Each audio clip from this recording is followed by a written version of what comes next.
wait, stop.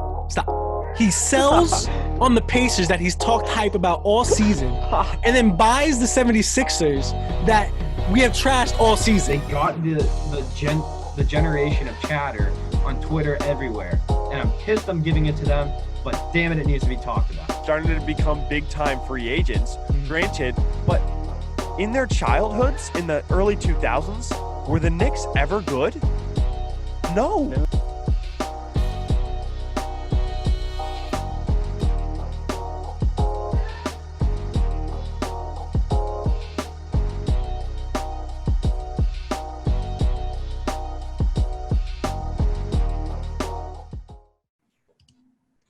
Welcome back to Dribbling Around, episode 11. I'm Connor here with Dane, and Jayden's back for this episode. And guys, if I had asked you who you thought would have had the first 50 piece in the bubble, how many players would you have guessed before saying TJ Warren? Probably like good 5 or 6 names, maybe even a lot more than that. It's got to be a lot more than that. Yeah, I'm a good 2 and 6 in my picks, and I saw no Brogdon and Sabonis for the Pacers.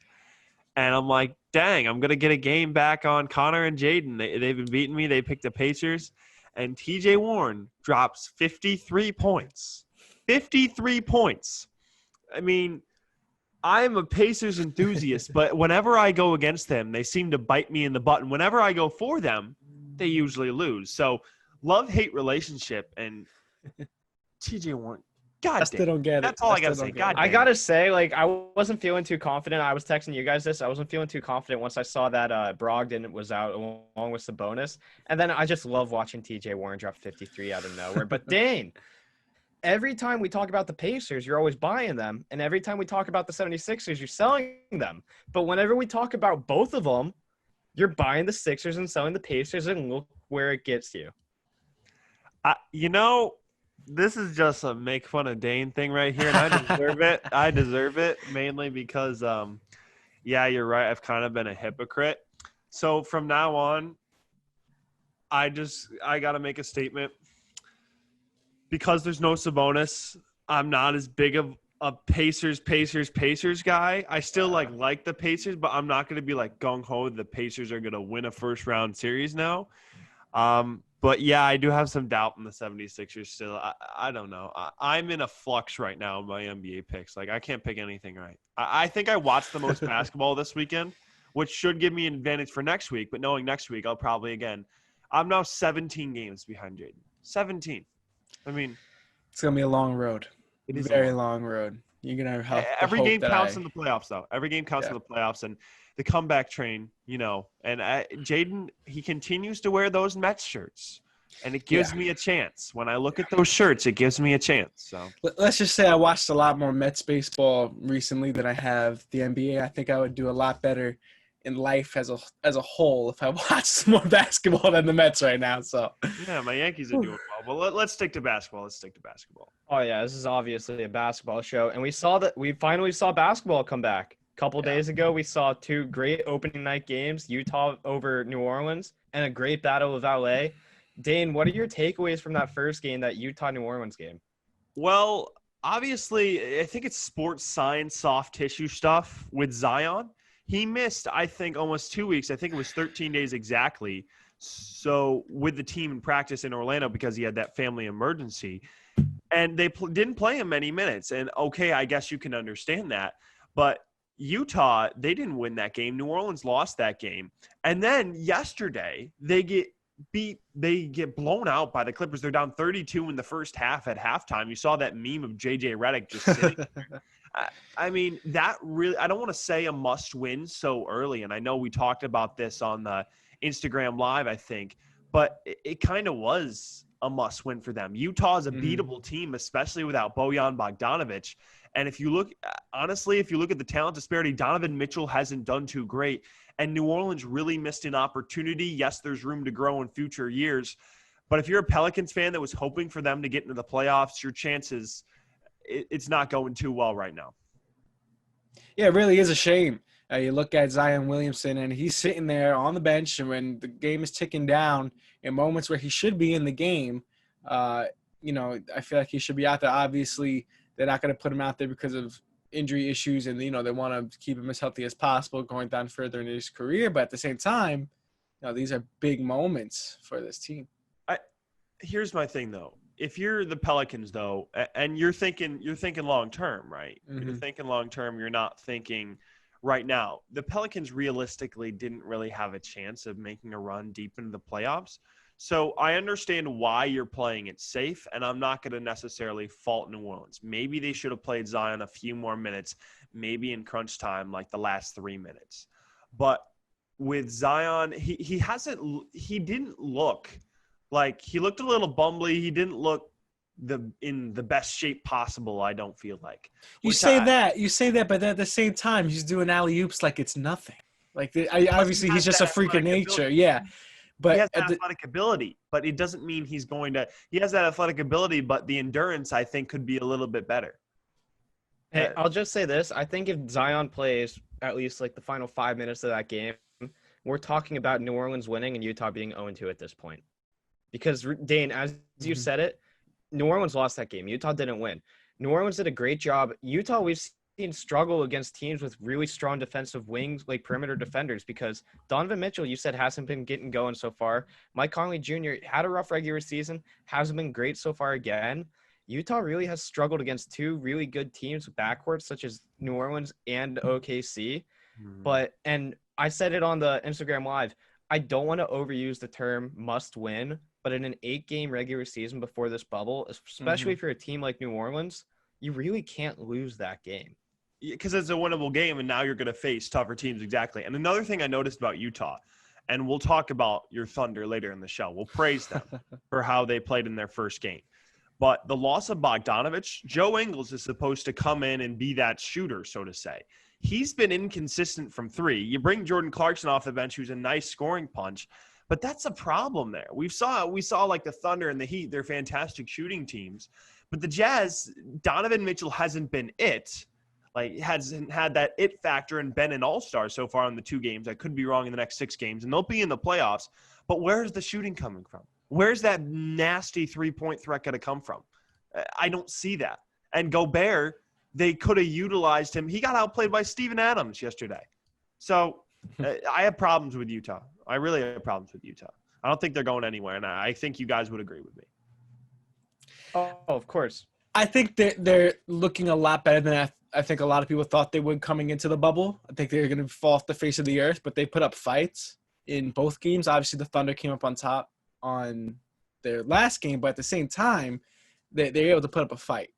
So I thought they were just going to showing up to the game is putting up a fight. I thought they were but I thought the opposite. I thought they were just going to lay out. I thought this team was just going to be done, just absolutely done. No chemistry, no nothing. You're lucky if they were able to tie their shoes in the morning because it would just be that bad of a performance. But no, they've been able to play. So I think that I set the bar really low for the Jazz. I think a lot of us did. So the fact that they are able to play at a consistent level does make sense. And, they are NBA players. But, I do think what we saw from the Jazz in the regular season before the bubble is that they're going to be a completely different team from what we see now.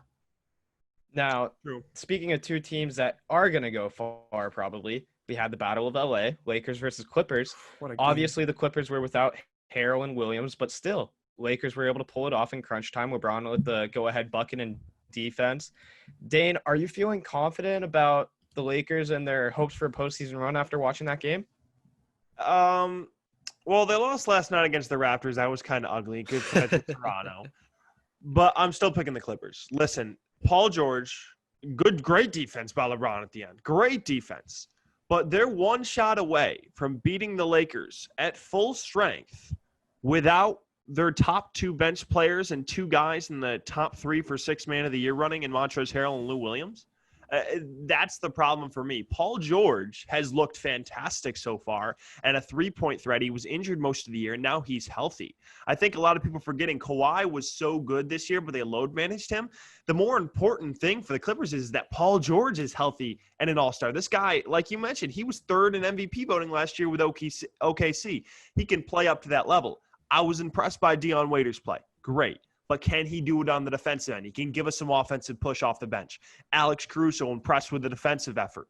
But how often can you see AD go off like that? And although I think we're going to see it, LeBron through the first 2 games needs to provide some more offense, and he hasn't really put up the same assist numbers as he usually does, which I guess you could say it's kind of concerning, but it's LeBron, and he's got 6 more games left to go in the playoffs, so I guess I can trust him. But right now, it doesn't change my pick. I think the Clippers looked great yesterday, and they were very close to beating a crazy game by AD against the Lakers on Thursday night.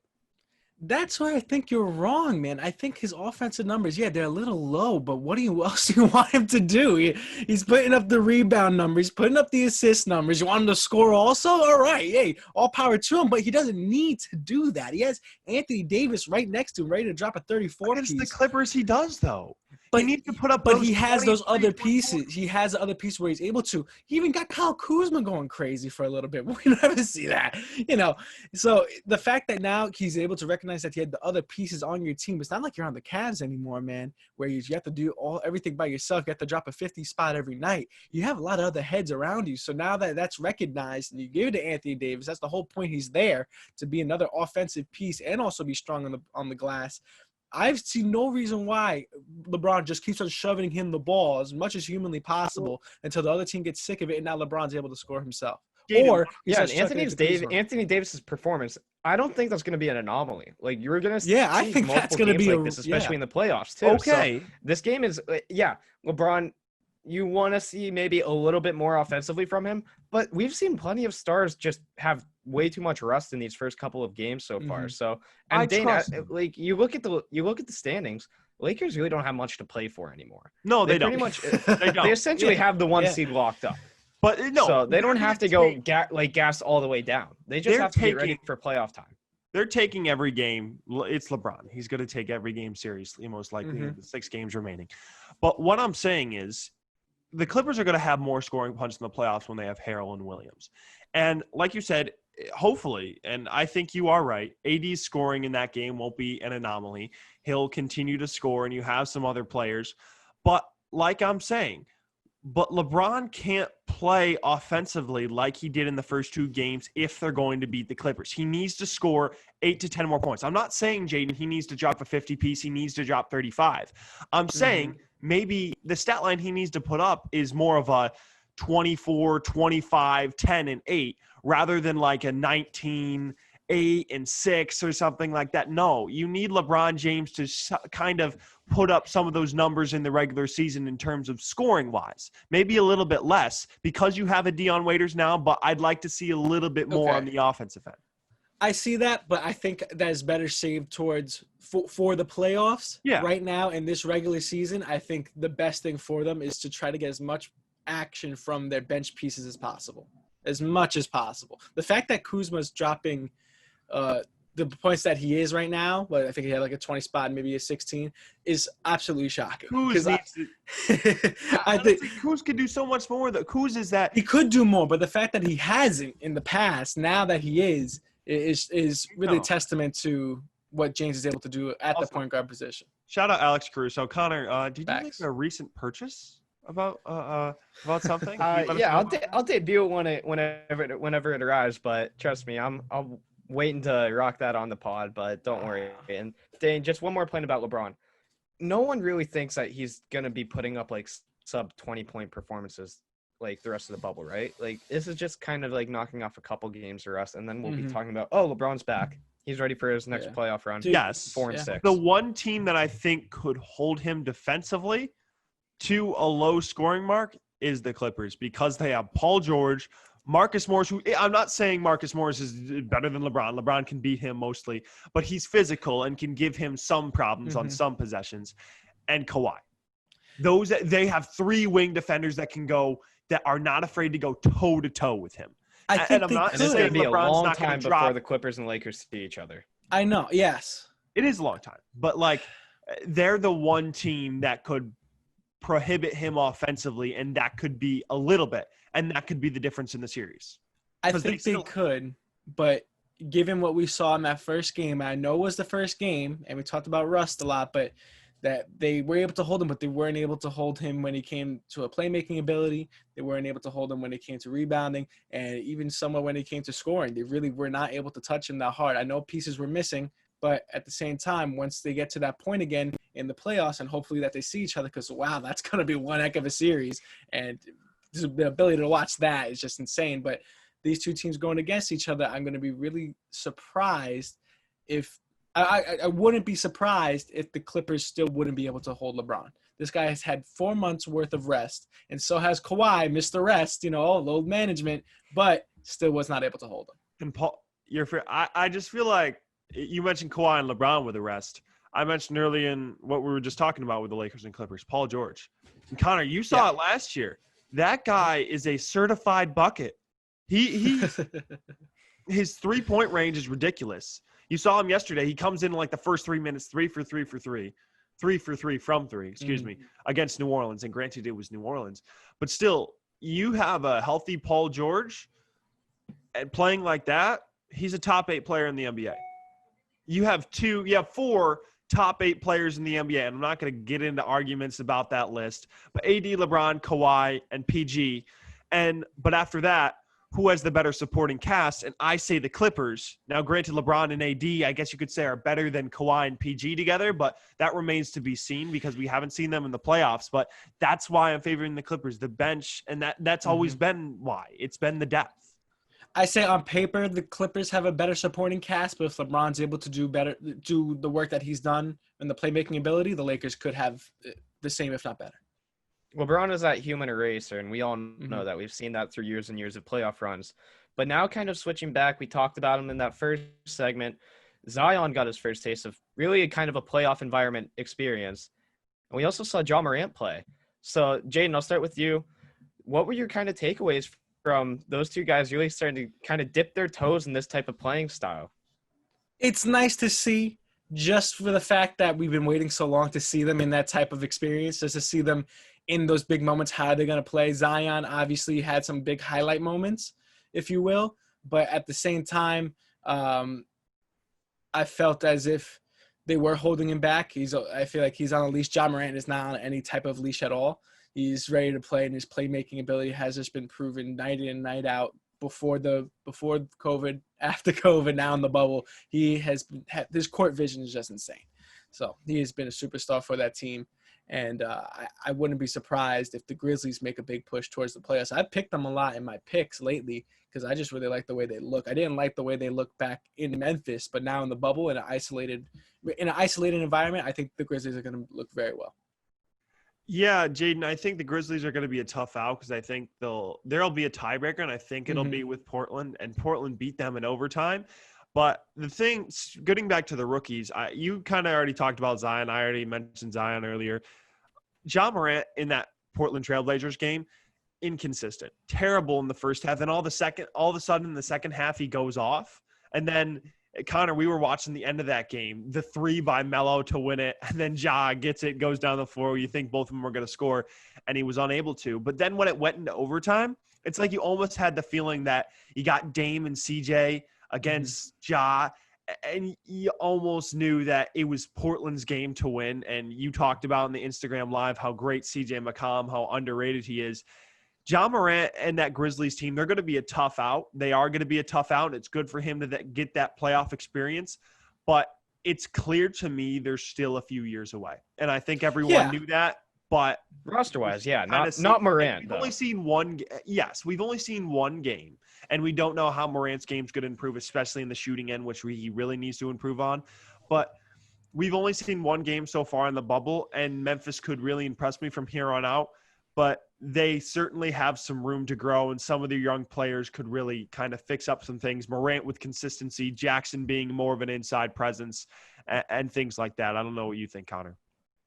Yeah, I think whenever we saw Morant come back for the second half, I think those nerves kind of got to him in the first half due to just bad shooting, just not really good offensively at all. And then he really helped that Grizzlies team make the push to get it to overtime. But, I mean, we look at his supporting cast. Jaren Jackson Jr. took, I think, 15 threes. And granted, Portland they just got back Nurkic and Collins. So, yeah, it might be a tough matchup inside the paint. But still, as an uber athletic power forward, maybe a 5 for Memphis, you want to see Jaren Jackson Jr. kind of dominate that paint and mid-range a little bit more than try and just let it rain from 3. You say that, but then he drops 33 points in the game, and maybe the reason why they're still in that game at the same time. Still, He has 30, he's a 33 spot. Yeah, he and then you made look some at good Morant. shots and towards the end. He made some good shots towards the end. I'm not discrediting that, but I mean, you still need to have an inside presence. You can't just have your True, but I think you just need to play. You need to rainbowing. play how it's working for you, because then at the same time you have Valanciunas is also eating stuff up in the paint as well. So you might not want to overcrowd him, because that's how he's been playing his ball, right, in the paint. I think Valanciunas, number one, could have played more minutes. He was good offensively. Yeah, I think he could have played more minutes. He did get in some foul trouble. He had 5. I don't think he fouled out. But another thing was Jackson shot 15 threes, and you go with what's working. But I thought he could have been more of a defensive presence, and he could have gone inside a little more. He shot 15 threes, but it was against Portland. Jaren Jackson Jr. isn't going to beat Portland at their own game. They have Melo, CJ, and Dame. That was the thing. You also got to look at the opponent there, because, like, Triple J, Jaren Jackson Jr., I think he's going to be an all-star maybe in a few years. He has that potential. But I don't know. I felt like he was trying to be a little too – him and Jaylen Brown in the first games on Friday, I thought they were trying to be a little too overzealous from 3 and trying to force shots, Force might be – I wouldn't use force. I would maybe try to use like what you said. I think that's a good point. Trying to beat the Trailblazers at their own game, but in the way the NBA is now, if you don't have a 3-point ball, you might as well kiss yourself goodbye, because it's really scary how fast the Trailblazers can come back into a game. And just look at what they were able to do in an overtime situation, is just be able to shoot lights out. So you also need to be able to shoot lights out. And if it's Jaren Jackson who's hot, if it's John Morant who's hot, doesn't matter who it is. If they have the 3 ball, you got to shoot it. Especially if they're giving it to you. They're giving it to him and he was making it. So, yeah. So this week in the NBA, obviously, the bubble, very big impact. And now the 8-9 seed's going to be also a big impact going in towards the playoffs, right? So they're going to have that big playing game. And those 3 teams there in the West, obviously duking it out. We talked about it previously between these 2 teams, the Grizzlies and the Trailblazers, but also the Spurs trying to do some magic of their own. Is there anything we could see from these 3 teams might shake up a little bit going towards that playing game? The San Antonio Spurs, they managed to knock off a sleeper team in Sacramento. Great for De'Aaron Fox dropping 39. Arguably the fastest player in the NBA. I'm not going to get into that. But San Antonio doesn't have LaMarcus Aldridge, and I don't know if DeRozan and White could really carry them. If you're the Lakers, I'd kind of like to see them in a first-round matchup. I don't think the Spurs will get there. But if any coach is going to do it, it's going to be Greg Popovich. And if we're going to forget about anybody – and I think the Spurs would want that. The Spurs are – I think they're the winningest franchise in the NBA in the last 2 decades, I believe, because they just find ways to win. And I'm still going to stick with Portland, because that was if Memphis beat them early on, they had a chance. But I'm still going to stick with Portland right now because of the experience, and I think Dame and CJ will get it done. Yeah, I'm sticking with I'm confident in my Portland and Memphis picks for that 8-9 play-in tournament. But San Antonio, that would be the definition of sneaking in, because everybody was talking about, instead of the Spurs, they were talking about the Pelicans being that 3rd team in the race. Even the Kings, before we knew that Bagley was going to be out. And even then, Buddy Hield kind of sunk them with this poor shooting performance. But the Spurs, depending on how their schedule kind of plays out, it wouldn't necessarily shock me if they come really close to it, just because they've gotten this far. And I really don't think they can without Aldridge. But honestly, Dane, as you said it, if a team and a coaching staff is going to do it, it's going to be the Popovich-led Spurs. Yeah, and I think it's only 1 game in for most of these teams, and it is so tight in the West. Now, granted, the Pelicans are 0-2, but the Kings, let's say the Kings could win 3 in a row. And again, right now you're going to see this on Tuesday, so a few games are going to happen in between from when we record the show till then. But there could be some jumps within the next couple of days that we don't see, and we're reacting after 1 game. But at the same time, that Spurs-Kings game, those bubble teams playing those other bubble teams. Yeah. Not necessarily. You mean the fringe teams playing the other fringe teams. Those games are huge. Those games are gigantic. And the Spurs came out on top early. And, I mean, I would kind of love to see it. DeMar DeRozan finds a way to get his team into the playoffs before he probably goes into free agency and signs with another team. I mean, I would love to see it. I mean, poor guy got shipped out of Toronto, was never really going to win a championship there, and put into a good organization in San Antonio, and nice story for him. And I would love to see him go to a championship contender. But then again, I'm not 100% confident, and I'm still sticking with Portland, as I said earlier. Kings, Pelicans, and Suns, obviously bottom of the level fringe teams. Any of them got a shot? Maybe sneak their way in there. I just like the Really, Suns. the Pelicans are the only team. Devin Pelicans. Booker's cool to watch, but the Suns are going to make it. The Sun.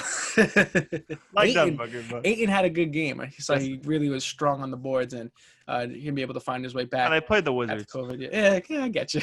They play the Wizards, but same time, what are you going to do? The Pelicans also with Zion Williamson and really young core, Brandon Ingram, team that could shake some things up if they really wanted to down the stretch. It's going to need to hold things together, right? Mm-hmm. Yeah, and I think it was a demoralizing loss. You saw they were completely deflated attitude-wise after that first half against the Clippers. They were down like 77 to 45, 32 points. To start 0-2, that's really a sting. And if someone and JJ Redick's finally looking at himself like, man, my playoff streak is probably going to end. So I think if they're going to find a way to somehow get a rally cry and win 5 of their next 6, or somehow win and sneak into that 8 or 9 seed and force a tiebreaker to try and play the Lakers, it's going to have to be JJ Redick, inner leadership, helping lead that young team. And Brandon Ingram is going to have to drop 30 for the next 6 games. It's going to have to happen. I think it will. If New Orleans wants to get in, they have to turn it around quick. And I think the best way to do that is to just unleash Zion. Because granted, Zion is not the difference in that Clippers game. What? Is it worth it, though? Is it worth the It might be. It might be just because you didn't have a chance before. Now you have a chance, like a guaranteed chance. Like, hey, you get into this playing game. You really have a shot. But they don't have a chance at beating That's the thing. They don't have a chance. Well, still, Dane, we're looking at such a young team. Like the Lakers sent over their entire young core of Ingram, Hart, and Lonzo. And then you add on Zion, even some bench players who we're probably not going to talk about, like Jackson Hayes, just because he's probably not going to get much playing time. But still, this could be valuable experience. Yeah. For really this first season together as a core. So I don't think anyone would pick the Lakers to lose to them in the first round. But still, they want to you shouldn't be just throwing in the towel 2 games into this 8-season bubble. Whenever really all you need to do is just kind of gain 2 games on teams like Portland or San Antonio, and then you're right back in it. Yeah, and I think you mentioned the experience. First off, I think these 8 games in the Orlando bubble are a great experience in general. So I don't think it's the end of the world. And I'm not going to throw in the towel, but I'm not going to unleash Zion either. I'd up his minutes a little bit. But like I said, I'd be a little careful. He hasn't been with the team for 13 of those days and didn't look the best conditioning-wise. So like I said, even if you don't get the 8 seed, you're lucky to have been in this bubble and play 8 more games. And then you look at it, you just go to next year and you rebuild, not necessarily rebuild, but you look at your team, and then the Pelicans, I think, will get a little bit better each and every year. And soon, maybe they could be a Western Conference contender within the next 3-4 years. There's no tanking in the bubble. I'm not saying I can't believe there's unless you're the Wizards. Unless you're even then, there's no tanking in the bubble. You just can't. You really just can't. It's not right. There's a reason why you're in the bubble. Switching gears. Going from the fringe teams to the top teams of each conference, the Eastern Conference and the Western Conference, looking at those top 5 teams, some may argue that the Eastern Conference top 5 teams are better than the Western Conference top 5 teams. We wouldn't have said that a couple months ago, but look where we are. The Nuggets and the Jazz, a little shaky here and there, but you look at that Eastern Conference, every team looks pretty solid. The Bucks, the Raptors, the Celtics, might be a little question mark there about the Heat, might be a little question mark there about the Pacers, but those are the 4 and 5. The Nuggets and Jazz are 3 and 4. So besides the top 2 teams in each league, these top 5 teams, they really have a conversation at this point now. We wouldn't have had that before, but now we do. Yeah, And top heavy wise, in terms of top two teams, clearly the West Yeah. has that advantage with the Lakers and Clippers. No one's going to dispute that. But if you look at top five overall, I gotta give the edge to the East because I feel like the Nuggets and the Jazz, with how terrible the Nuggets looked, I'm going to talk about them later, how terrible those teams looked. And no disrespect to your Thunder. They look great and they deserve to be a top five team in the West. But if you look at it, the Pacers impressed me last night, but I get it. No Sabonis, no Brogdon. They're probably not going to go anywhere. But those top four teams in the East are collectively better than the top four teams in the West. You saw how much Toronto impressed you, how much they play. They arguably play the best team basketball in the NBA in terms of sharing the rock. Talked to Coach Longstaff about how great Milwaukee is. And Boston, although they lost to Milwaukee, they need Jason Tatum to step up. But with Marcus Smart and Brad Stevens, they play great defense, and Miami can shoot the heck out of it. And then you look at the Lakers Clippers, great. You got the Nuggets Jazz, not really. And then you look at the Thunder, another team that plays great team basketball. But if you look at it, I got to give the edge to the East. Yeah, Dane, I'm with you. And Jayden, you said you're putting a question mark on the Heat. I'm putting an exclamation point on the Heat. You look at how they handled the Nuggets. This team is legit, and like people need to stop overlooking them. But I mean, we saw obviously the West's top two teams probably in the entire league. Maybe the Bucks are three. It's not that debate, but you just saw the Raptors beat the Lakers. We saw the Heat beat the Nuggets handily. You're not going to get that type of game out of Jason Tatum literally any more times probably in this bubble and playoffs. So if Jason Tatum plays decent, we're probably talking about the Celtics winning that game. But still, the West has really disappointed me. Like literally from 3 to 8 probably, because I thought we were going to see more out of the Nuggets. My expectations were high for the Jazz, but they still managed to miss them. I thought the Rockets were going to look better offensively, and the Mavs really crumbled. Granted, Mavs and Rockets aren't in that top five, but both teams just really kind of deserve to lose that game against each other. They have their problems.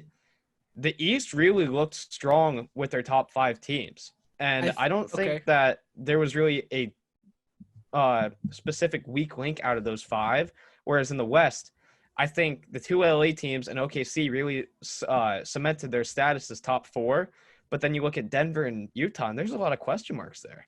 The East are proving their own, and I will give them that. The East are playing very well, but at the same time, we're looking at a very isolated bubble, no pun intended, very isolated bubble of the only very minimal games at the beginning of the season, right? 1 or 2 games from each team, right? So I really want to see what's going to happen towards the back stretch of these 8 games, right? Obviously, the Lakers, they're going to be solid. Obviously, the Clippers, they're going to be solid. The Nuggets had their issues, and they did lose to the Heat, but I think they could bounce back, and they did look bad, but I think they could bounce back. Might just be the rust, as we talked about. These teams had not played together in this type of environment in months, right? And they haven't actually played in type of an environment in front of no fans in years. So it's an adjustment for everybody. The East has obviously been able to adjust a lot better than the West, as it's seen in these first 2 games. But we really need to look towards the back end of the 8-game stretch that we're going to see. And then when we go towards the playoffs, I think we're going to see more dominant teams in the West than we would in the East. I think the East is going to be very competitive. The West is going to be a lot more dominant. And I think we're giving a little too much hate on the Nuggets. You got to remember, although they lost by 20 and the Heat crushed them in the second half, they were without Jamal Murray, Gary Harrison, Will Barton, 3 of their starters in that game. And all the Heat had to do was double Jokic, and their second offensive option was Monte Morris or Jeremy Grant. All due respect, nice role players. But we got to see what the Nuggets look like with their whole starting lineup, because they're a much better team. They're a much better team. And some could say we're overreacting to that, but at the same time, you look at it. We almost have to overreact just because the sample size we're going to be given is so small. Yes, the sample size right now is very small. It is very small. And hopefully next week we'll have a much, much better sense of how everything is going and how things might look in the playoffs seeding-wise. So then if you're watching this, you might not be yelling at the screen as much if you think we're amazingly wrong or things like that. But yeah, I would say the top 5 teams in the East. And I don't know when the last time we could say that. A long time ago. Because the West, year after year, it seemed like, is just consistently better than the East. I give it to you guys there. And listen, I said it before. I'll say it again. When it comes playoff time, I think we're going to see a lot more dominant teams in the West. They're going to see a 5-game series. I think that's what we're going to see from the West. A lot of 5-game series. In the East, I think see we're that gonna from see the a lot top of 2 6 and teams. 7 series. Yeah, No, I'm telling you that teams. with the way the ebbs and flows have been for the West and how it's looking so far, I think we're going to see a lot of cut and dry series. I could see compared that in to the 3 East. of the 4 early series because I think Okay. Utah could get crushed if OKC and Utah are 5-4. I could see the Lakers and Clippers doing their job. The only Denver, Houston, I think could go a little bit. The East, yeah, I'd see a lot of. I the see a early lot series. I see I don't that know being about very 4 or 5. competitive. I see it being like 6 or 7 a lot in the East. Except and I think that the top except 2. obviously the top 2, but I think that's to a detriment of the Eastern Conference. It's not that being competitive is a detriment. It's just that they're very evenly matched. A lot of these, and teams. maybe that could be a good thing. You Yeah. never know. And Come that's playoff time, only they've had so much rest. Yeah. Yeah, they're evenly matched, not because of record, but because of rest. Yes, you are correct. Switching gears now into my favorite segment, Jayden's Jump Ball. Hit the intro. Welcome to Jayden's Jump Ball. Welcome to Jayden's Jump Ball. Welcome to Jayden's Jump Ball. Welcome to Jayden's Jump Ball. Bulls. Yeah. Give me this. This is mine, right? Connor. Steven This Adams. is yours, Steven Adams. Give me that. Correct. That's the knowledge juice he's using to get into his mind. I think I might be close. 83. 84. I'll give you that one. Very close. You gave That Connor was- one that connects to hockey. So Yeah. he It's immediately like, gets Hey, that I one. gave you the Indiana Pacers. yeah, you got the So- Pacers. Calm down. Welcome to Jayden's Jump Ball, the best segment on Dribbling Around. I'm saying that right here. Oh, hot take. But this week is very special because we are seeing the debut of the NBA bubble, where teams are actually playing there in front of no fans. Things are happening. And now this trivia is about all of that. So if you two watched this weekend of NBA basketball, this should be easy for you. These questions are all about the first weekend back of the NBA. So, Dane, you won last week. This question's first for you. What team scored the most points? Of the whole weekend so far? In a single game, what team scored the most points in a single game? The Houston Rockets. Houston Rockets, that is correct, scored 153 points. And I believe that was against the Mavericks in that overtime game. That's it. Now, Connor, this is for you. In a single game, what team scored the least amount of points? I have 2 teams I'm thinking of, and they're both from games yesterday, so Saturday. Yeah, I have the same teams on my mind too. Team scored the least amount of points in a single game. I think I'm gonna go with Utah for this one. Incorrect. Wait. The Lakers. Oh, Jayden! They I scored had it. 92 points. Oh, whoa! I forgot you got to steal. I watched the Laker game yesterday. I thought it was my team, but just give me the next question. I'll give you the next question. I apologize there. It's okay. I jumped right on Dane's toes. That's my fault. It's But good. hey, listen, there's only 2. So I think Yeah, all right, okay. either way, Lakers scored at least 5 points, 92 there. I'm a terrible host. My Last night apologies. against the Raptors, I was going to say, I'm like, we didn't score much. But go ahead. Next question. What game had the largest margin of victory? So what team scored more than the other team? What had the most? The Heat crushed the Nuggets, but I don't think so. There was that. Was it Pelicans Clippers? That is correct. Clippers, 126 points. Pelicans, 103 points. Connor, this one is for you. What player scored the most points this weekend in the single game? Dane, I think you know this one, but TJ Warren. TJ Warren is correct. 53 points. Some are going to be hard, some are going to be easy. So if you paid attention and watched, you get some here and there. Dane, this one's for you. What player scored the most points in a single game in a losing effort? So they scored the most amount of points, but also lost the game. The team did not win. De'Aaron Fox of the Sacramento Kings? Incorrect. Am I allowed to give Connor the steal here? All right, Yeah, I'll Connor. give it to him. Oh God, that was gonna be my guess. I am I have no clue. I know Joel Embiid had a really good game yesterday, but I don't think he put up more than 40. Shoot. I'll just go Embiid. Embiid is correct. Wait, it That is? the answer. That Yes, is. I just 41 thought of that. points. I thought of that. He had 41 points today. She had a great game. You know, we talked. I kind really of bad about the stumbled into Sixers, that, but- so. Yeah, see, I think he stumbled into that 41-point game Yeah. too as well. So, Dane, this question is for you. What player had the most rebounds in a single game? Bro, Now we're getting into the nitty gritty. this is – oh, man. Rebounds? Mm-hmm. Most rebounds in a single game in this It's weekend. Embiid at a 40-20 game, so I'm just going to go with Embiid again. Embiid is the answer again. 21 rebounds in that game. So I gave you a back-to-back in there. With nothing So really it's could do. But 3-2, right? 3-2, yeah. two players had 11 assists in a single game. Can you name one of them? Luka? Incorrect. Dane. Two Boy. separate players had 11 assists in a single game. Can you name one of them?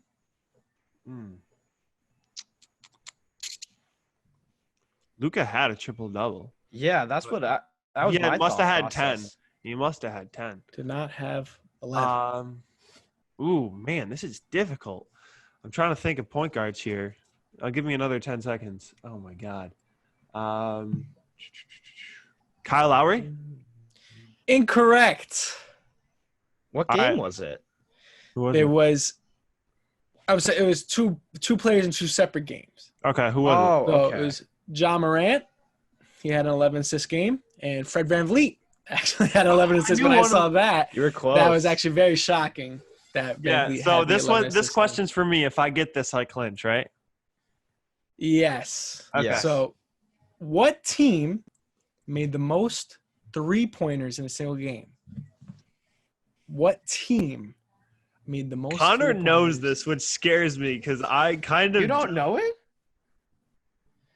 I would have to say because OKC made a ton, Miami made a ton. Team. I as a whole. gotta go with the Dallas Mavericks. They made so many. Incorrect. Connor. Clippers. Clippers versus the Pelicans made 25 3-pointers. 25. Sudden It's a tie. death, baby. It's a tie. Welcome to sudden death. I don't think we've had this here on Dribbling Around yet. Dane with the sunglasses, Connor with the regular glasses. It's okay.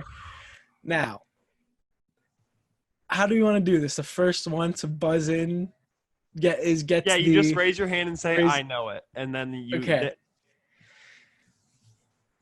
A particular player this weekend drew 5 charges in a single game. Drew 5 charges. They were standing there, drew 5 charges in a single game. Who was it? I have 2 answers in my mind. Wait, keep going. Each of us get like 2 guesses. All right. Deal? Deal. So, Deal, but you don't tell us if we're correct until we each get our guesses in. all right. So everyone get their guesses in. My If they first get it guess- right, I'll just end it right My there. first guess is Marcus Smart. Okay. My first guess is Paul George. Okay. My second guess is Kyle Lowry. Okay. Damn it. You can. Now I have to think of No, I can't pick the same as you. Actually, can No, I? mean, if you can, then we just tie because it's both our second guess. All right, yeah, Kyle Lowry. Incorrect. Do I reveal the answer now? Yeah. Yes. Derek White. Drew 5 charges on Game we 24 don't points. watch. It's the Spurs game. No one watched that game. We just checked the box score because we saw 5 Fox went off. charges. Come up with another 5 one. We got to have a charges. winner. We don't have ties and dribbling around. Oh, my Ties We'll are be for right sissy. back to Jaden's jump ball as Jaden Ugh. gets another question. Let's take Please a- stay tuned. All right. Another sudden death question here on Dribbling Around. What player had the most minutes in a single game? What player had the most minutes in a single game? Well, Connor, we both know what game it is. Do What we? player Most minutes in a single game. I think we do. Oh. Are we giving ourselves 2 guesses again? I'll give you 2 Yeah. guesses. Wait, I don't know. Never All mind. right. And can I go first this time? Yeah. Yes, you can go first. Okay. I'm going to go with Harden. Dane, what's your first? I don't think I'm right with this. CJ McCollum. Connor? I know for a fact Westbrook had 44 minutes. Of course you do. Because I saw a stat commending him for literally having COVID like 2 weeks ago and playing 44 minutes. So it's either I'll just go with Westbrook. We'll it right there. Dane gets it right. CJ McCollum is the answer. 46 minutes he played. Overtime game. I thought you guys were able to narrow it down to those 2. You guys did. So, Dane, good game. congratulations on the Good victory. game. That was tough. I honestly didn't know. good. I just thought of the overtime games. And I'm like, I think that was the way to go. You think of those 2 overtime games. What's going to happen there? Obviously, the more minutes. And, McCollum that was the right answer. 46. And then Lillard had 45. Connor, what you say for your first one? You said Harden. He had 43. I said Harden. He had 43. 43, yeah. So, I was obviously going to very guess close close. my but- second guess, so. Yes, obviously very close. I don't think there's anyone else that got close. Doncic had 42. And, that's about it. And then Westbrook had 44. So that's Dribbling Around. Dane is the winner once again. And maybe next week we'll mix it up a little bit. that We was won't close. do- That was Yeah, That was a really good one. that was was a very really close. good one. All right. I'm going to do the next transition here. Player who has impressed you. So, player that has impressed you the most so far in the bubble. Connor, I'm going to start with you because I don't even know mine. I need to think of mine. Go ahead. Yeah, I was going to, I remember ragging on him for being ranked ahead of Westbrook in that Bleacher Report standings, but Paul George looks like the Paul George from last year. And if he shows up consistently, the Clippers have a really good chance at winning this thing. And whether he's looked good ball handling, 3-point range has obviously been there. I didn't really see a ton out of him in the regular season. That might have just been due to health reasons and load management. But really, Paul George has stepped up and has become that 1B, I think, in the first 2 games for the Clippers that they envisioned him becoming whenever they brought in both him and Kawhi. So really, it has to be George for me. I'm going to go with someone who's not necessarily a big scorer, necessarily like a star. Connor, you're going to love this one. Steven Adams. Steven Adams. Oklahoma City Thunder. Very nice. He completely outplayed Rudy Gobert in the Jazz game. 16 points, 11 boards. He's great at setting screens. He's good in the pick and roll. A real soft touch with that floater. Seemed to get a lot of rolls in that game. I'm not really sure if it's just that game. But, and that's my volume going right there on an NBA video, stupidly. But, yeah. Steven Adams, I think he's an underrated center weapon. He's a really good teammate. He does things defensively well. He does all the little things, and those are the type of pieces that could potentially give you a deep playoff run. Jayden, who's yours? Going Joel Embiid. Obviously, we're not a big fan of the 76ers over here, but was impressive. The numbers did not lie. Great game, 40 points, 41 points, 20-something rebounds, and, hey, just balled out. And if he can continue to do that with this 76ers team, we could expect them to at least do something in the playoffs. I know we talked a lot about how they weren't going to be able to because they're no longer going to be home, but, hey, these individual performances are going to be big, and that was a really big one for him, and I was very impressed. All right, team that impressed you the most so far. Jayden, actually, Connor, we're going to start with you. I know who you're probably going to go with here. Well, there's plenty of teams to pick, but I don't want to – I'm trying not to pick a team that has only played 1 game at this point because we're recording Sunday, so obviously it's hard. But really, the 2 teams I'm thinking of right now are OKC and Miami, just because they both played difficult – they both played opponents that should be difficult to beat, and they made it look easy. It looked like Denver and Utah really had no business being in the playoffs, and you wouldn't have guessed that either team were better than them in the standings. So really, you saw great team ball out of on both ends of the floor. I can't really pick between those 2 just because I like picking one East, one West, but no, those are my 2 teams that really impressed me so far. You took my two teams there, Connor. Of course, Miami, especially when I was watching them late in the game yesterday against the Nuggets, Kelly Olynyk put on a show. And that Out of nowhere. Out of nowhere. Just splashing shots from three all over the place. OKC was really good. I got to give some credit to the top teams. Milwaukee, I thought, looked impressive as well. And the Clippers looked impressive yesterday and almost beat the Lakers. But I'm saving one team that also looked impressive for Jayden. He's given them hype throughout the year. So, Jayden, what team was impressive to you? Am I allowed to say the Raptors here? Yes, you are allowed. Yeah, because listen, I love them, man. They're so good. They really are good because they play team ball, and I feel like they are overlooked. And even Coach Nurse is saying, like, "Oh, please overlook us," because right now they are being overlooked by a lot of teams in the league. They just beat the Lakers, and I know the Lakers didn't come out with their best stuff, but at the same time, they beat the top team in the West. Listen, this team is ready to make a playoff push, and obviously they're number 2 in the East. It's like, you can only say so many good things about them. Their record is already so great, but at the same time, a lot of people, they're still being overlooked at the 2 seed in the East. So I don't care what people say about their rankings. They're still being overlooked. So I love this Raptors team, and they continue to impress me. We just gave some praise. How about disappointments? Player that disappointed you? I'm going to start, and it's a guy who put up a great stat line too.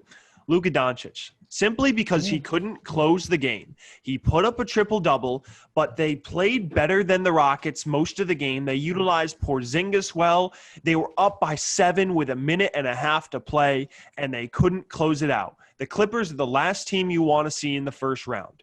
I hyped Dallas up last week saying if they get in the mid-round series, and one of my hot takes, that they were going to beat a team in the first round.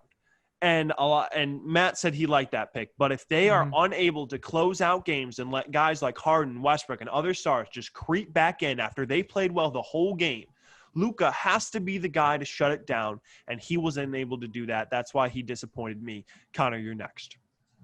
Yeah, Dane, I really like that pick because if you look at that box score and even the final score, it lied. Those numbers lied. Luka did not have a good game at all. The film doesn't lie. But I'm just going to switch gears. I'm going to pick not so much of a star, but Lonzo Ball really disappointed me. And it's like whenever we saw that Utah-New Orleans game, Utah really couldn't do anything. They couldn't stop New Orleans offensively. And then the offense became stagnant. And I think that was in large part because Ball just started taking too many shots. And no one knows him for a shooter. Granted, his shooting has gotten better this year, but really I think his shooting kind of sunk them in that game. And he's not a shooter. He needs to be that distributor, that facilitator. But, I mean, granted, they're not playing full strength right now. Maybe he's trying to play a little bit of hero ball. I was not impressed with him. And really, he needs to step it up if they want to have a run at the 8 seed or 9 seed. I can't really think of a specific player. The only reason I say that is because the main reason why a lot of these specific players are doing bad is because their teammates around them. I understand. I would agree with Luka Doncic because he did have a really tough game. Obviously the numbers were there, but a lot of players around him as well were also struggling. KP did play well, but I do see that. If I'm gonna look at a player that was struggling, I'm sort of looking at these numbers here, and you look at the Pelicans, right? As you said, Lonzo Ball was struggling in the world, but Derek Favors, 2 points, 8 boards. I know that's what he's there for, but I want to see more from this Pelicans team because I really do have faith in them. I really feel like they could be so much more than what they are. They have made these pushes here and there, and their ebbs and flows have been strong, but I feel like it needs to be all hands on deck compared to I feel like everyone is being held back. I feel like there's leashes on all these players when they could just be going like crazy. So I'm really going to have to give it I really can't give it to a specific player just because of how the dynamic is in this bubble early on. But if I had to give it to a team, I would really give it to the Pelicans and maybe even the Clippers at this point. I know that might be a weird one, but I feel like it's such a 2-pronged attack. I really want to see all hands on deck from them. We probably see that down the line, but right now, that's interesting. Early on, yeah. Jason Tatum disappointed. 5 points. Yeah, so we just looked at how teams and players how they played last week. Let's kind of look into the future. What is one team that you're going to buy for this week? Dane, I'll start with you. I already mentioned Steven Adams, but it's got to be the Thunder. They're playing a Lakers team that's already really locked up. They're playing the Suns and the Wizards and a Nuggets team that we're not going to know who they have back. I think the Thunder, if they keep playing this way, you look at their schedule, you look how the Nuggets are struggling, you look at Utah's problems, the Thunder could very well, as of right now, and I know this is still premature, end up with a 3 seed at the end of this bubble. It's not a crazy thing to say. And I think you're going to go with the same team. I could be wrong, but Yeah, Dane, I love that answer, and I love it so much that I picked them as my team to buy for this week. Really, the only tough game they have is against the Lakers. And if the Lakers are shooting like how they did against Toronto last night, that game's winnable. So, I don't think the Lakers are gonna show up like that every night. But hey, this OKC team, they proved that they're coming to play in this bubble, and I really think that they're gonna have a great week. Jayden, what about you? Got the Grizzlies. That's my team. I'm going to buy. Very weird one, but I feel like they're going to have a couple good games that they're going to be able to win. I think they're going to beat up on the Jazz. I really think they're going to beat up on the Jazz in the next week. So if they're able to do that, I really see them making their way in the playoffs. Might have a tough time against the Lakers, but I think they're going to be my team to buy going forward. I really like this Grizzlies team. I don't know what it is. There's something about them. Mm-hmm. Yeah, and then for selling teams, Jane, you mentioned it. My team that I'm selling this week, the Grizzlies are going to beat up on them, the Jazz. I just don't see enough outside shooting from them. Joe Ingles hasn't shown up. Neither have their stars. Mike Conley and Donovan Mitchell, they haven't done enough. And Rudy Gobert, yeah, I think he's produced a little bit more than what I was expecting offensively, but not enough people are picking up that slack, and I just don't have much faith in the current roster construction of that team. Dane, what about you? You guys are going to kill me for saying this. It's not the Pacers.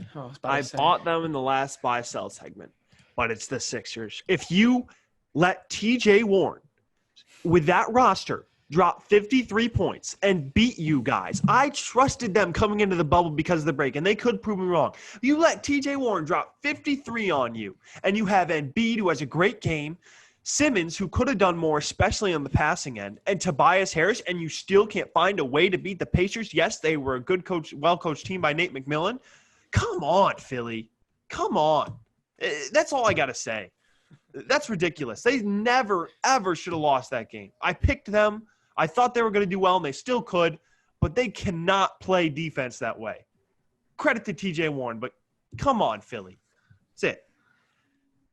I'm going to sell on the Mavericks. I think they're a good team in the regular season. I just need to see more from them when it comes to postseason play. And now in crunch time, when it comes to the last 8 games, I need to see more from them. They did put up a good fight against the Rockets, but I feel like they're a very good regular season team. I don't think they'll be a very good postseason. They should have beaten the Rockets. They could have beaten the Rockets, but once again, crunch time scenario, wasn't able to do it. So And I do think they're a good team, but I don't think they'll them selling them. I don't think they'll do very well in the playoffs.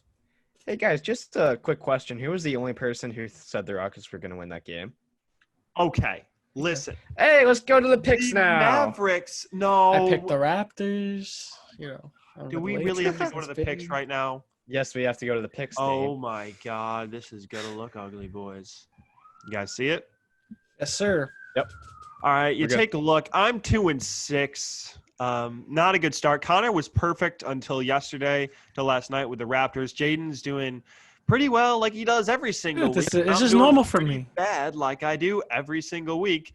Some games left. Hopefully, I can get 4 wins toward the bottom end, but I'll probably go 1-3. That's usually I win 1, then I lose 3. That's kind of my pattern, but. Yeah, if anyone were to pick against me, anyone else, any one of our viewers, you'd probably beat me. But Connor's certainly taking the lead over me, taking second place. I feel like Dane always has the right idea, just doesn't pan out for him. I He overthink just has the game. worst luck. Yeah. Like, no, you have the right idea picking the Sixers against a Pacers team without Sabonis and Brogdon, but then you forget about TJ Warren. Oh, T.J. Warren, the guy that Jimmy Butler shut up. I would love to see Jimmy Butler against T.J. Warren in the first round. That would be a battle. I mean, they hate each other. But, yeah, I mean, the Celtics won. That was a dumb pick. The Clippers won. I legit thought the Lakers would lose. The Mavericks won. I had the right idea. Porzingis took advantage. They literally choked, like big-time choked. The Nuggets, that was a dumb pick. And, the rest, I have the right idea. We'll see. We'll see. It'll be tough. I'm going to stop the share. Wait, hold on. Take a look at our picks for next week. Next week, yep. I might change some of these. I mean, we still have over a week because we have 3 games Monday. Comment what you guys think below. I mean, I'm going to take a look. Connor, you went with the Heat. You were the only team to go with the Heat over the Celtics. Why? I mean, I feel like I have take the Heat in almost every game I pick now for them because I've been so pro Heat, but no, I actually think that they're going to win this one. They've had success against the top teams in the East, and I think they're just going to continue that. They really showed up well in their first game back. I think the Celtics, yeah, they didn't impress people, but they're going to bounce back. I just like the Heat by a slim edge in this one. Yeah, and I noticed at the bottom, Bucks against Raptors. Both of us went with the Bucks, but what a surprise. Jayden picking Toronto. How am I not going to pick Toronto? That's I love Can we those. pronounce you a Raptors fan now? As long as the Knicks are in it. It's hard to be a Knicks fan nowadays as well. But listen, if I had to pick another team in the East, it's going to have to be the Raptors. My heart is with them. I think they're just such a fun team to watch. And when it comes to watching sports, you watch the teams that you enjoy to watch. I love watching the Raptors, so I'm all on board with them. I got yelled at the other day. I said like, "Oh, the Raptors are my sleeper pick to win the whole thing." You're like, you can't pick a champion, a previous champion that won the year before to be your sleeper pick, but it's not even close to the same team. There's no Kawhi, and they're still doing the same thing that they're doing. So LeBron said it last night in the post game. Yeah. They won the championship for a reason. It wasn't just Kawhi. They have a lot of great pieces. They're well coached, and who knows how far they could go. We'll have to see. But hopefully I'll just get back in there with my picks slowly but surely. It's a long road. It's lonely here at the top. Very lonely. Don't worry, I'm coming. Yeah, Connor is coming, but don't worry. Playoffs come. I'm telling you, it's my time. My time in the playoffs. My time in the playoffs. I doubt that. I really doubt that. All right. That's it for us on Dribbling Around. We had an awesome show, and we're going to have some great stuff coming up for you next week. Make sure you comment down below and see throughout all the stuff we talked about in the show, what you like, what you didn't like. Hey, some of us, we all buys and sells. Sometimes we're crazy over here on Dribbling Around. So thank you for watching very much. For Connor Glum, for Dane Richardson, I'm Jayden Becker. We'll see you next time on Dribbling Around.